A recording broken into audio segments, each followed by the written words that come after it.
taron manata ga masu zamba na gaba su shida waye to da kasu so da ɗani gobe ya ce su ba shi kwanci to ku ɗan la ilaha illallah subhanallah na bata je ba na ce ba ni sai da kai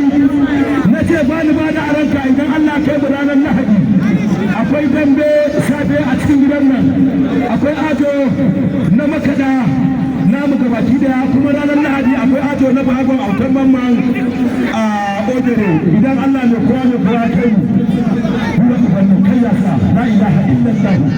qalu inna lillahi wa inna ilaihi raji'un la ilaha illallah kura ubannin kai ya sa inna lillahi wa inna ilaihi raji'un wa min kaina wa ni Allah la ilaha illallah shaƙe ya yi nasara a kan shagon jango.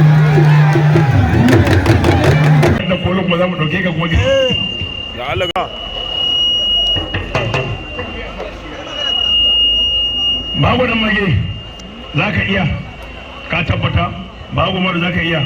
ba wani magana mutunci da dan bane tsakanin Bahagon Umaru daga bangaren Gurmada da shi da Bahagon yan mage daga bangaren Kudu za ku dambe naira 50 gobe ga shi ciyaman garkuwa ya sa dan bane naira 50 tsakanin Bahagon Umaru da shi da Bahagon yan Kyanwa gidan damban national ciyaman Aminu Kaura Goje shi man ya tashi da dambe shi ne gashi amma kuma nan ya tashi nan duniya ta fara ganin sa ya zama wani abu